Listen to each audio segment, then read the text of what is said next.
अध्यक्ष महोदय, मी आपल्या अनुमतीने महाराष्ट्र राज्य महिला आयोग यांचा सन 2022-23चा व 23-24चा वार्षिक अनुक्रमे 30वा व 31वा वार्षिक अहवाल सभागृहात ठेवतो। महाराष्ट्र राज्य बाल हक्क संरक्षण आयोग यांचे सन 2022-23 व 23-24 या वर्षाचे वार्षिक अहवाल सभागृहात ठेवतो। अहवाल सभागृहासमोर ठेवण्यात आला। माननीय परिवहन मंत्री। अध्यक्ष महोदय, मी आपल्या अनुमतीने मार्ग परिवहन महामंडळ अधिनियम 1950च्या कलम 33च्या पोट कलम 4 अन्वये महाराष्ट्र राज्य मार्ग परिवहन महामंडळाचा सन 2020-21 या वर्षाचा हिशोब व हिशोब तपासणी अहवाल सभागृहासमोर ठेवते। अहवाल सभागृहासमोर ठेवण्यात आले।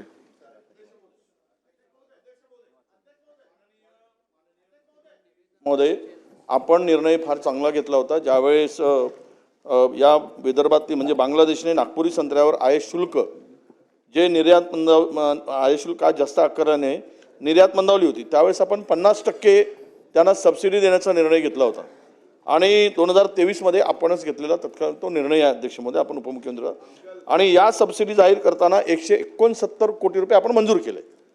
त्यामध्ये नंतरच्या कालावधीमध्ये पैसे वितरित झाले मंजूर आहे।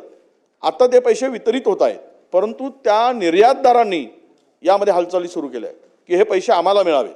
आमची विनंती आपल्याला एवढीच आहे की हे निर्यातदाराला न मिळता हे संत्रा उत्पादकांना 169 कोटी मिळावेत अशी आपल्याला या निमित्तानं विनंती आहे। होय अध्यक्ष महोदय, त्यावेळेस जेव्हा आपण घोषणा केली घोषणेनंतर आपल्या लक्षात आलं की हा सगळा पैसा निर्यातदार घेतील म्हणून आपण त्याच्यात तरतूदच अशी केली आहे की तो पैसा शेतकऱ्याला गेला पाहिजे। त्यामुळे आम्ही तो शेतकऱ्याला जाईल असाच प्रयत्न करू। चला मुंडे साहेब। अध्यक्ष महाराज, आपल्या संमतीने एक पॉइंट ऑफ इन्फॉर्मेशन या ठिकाणी उपस्थित करतोय। काल रात्री आमच्या बीड जिल्ह्यामध्ये धारूर तालुक्यात माजलगाव ते धारूर या प्रवासाच्या दरम्यान प्रसिद्ध वकील आणि ओबीसी समाजाचे नेते व आरक्षणाचे अभ्यासक ॲडव्होकेट मंगेश ससाने यांच्या वाहनावर मध्यरात्री घडून आणला। याच्या अगोदर अध्यक्ष महाराज माननीय लक्ष्मण हाके यांच्या सहकारी असलेला पवन करवर याच्यावर माजलगाव तालुक्यात एका हॉटेलमध्ये झाला।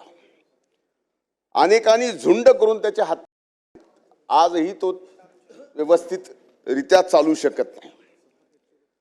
अध्यक्ष महाराज, या प्रकरणात दुर्दैवानं सांगावं असं वाटतं की आणखीन एकही आरोपी पकडला गेलेला नाही। अध्यक्ष महाराज, त्यानंतर पुन्हा ॲडव्होकेट मंगेशांवरती, त्याच्यानंतर लक्ष्मण हाके यांच्यावरती 2-3, या पुढे जाऊन वाघमारे यांच्यावरती, म्हणजे कुणीही एखादं सामाजिक आंदोलन करणारा नेता किंवा कार्यकर्ता या महाराष्ट्रामध्ये सामान्यरित्या फिरू शकतो का? एवढी वाईट अवस्था झालेली आहे। मी तर याच्या पलीकडे जाऊन म्हणेल अध्यक्ष महाराज की सामाजिक समताच पूर्णपणाने या महाराष्ट्रातली संपली आहे आणि या ठिकाणी एकमेकाला मारल्यानंतर सोशल स्टेटस ठेवलं जातं, त्याला योद्धा सोशल मीडियावरती पुकारलं जातं आणि अटक होत नाही।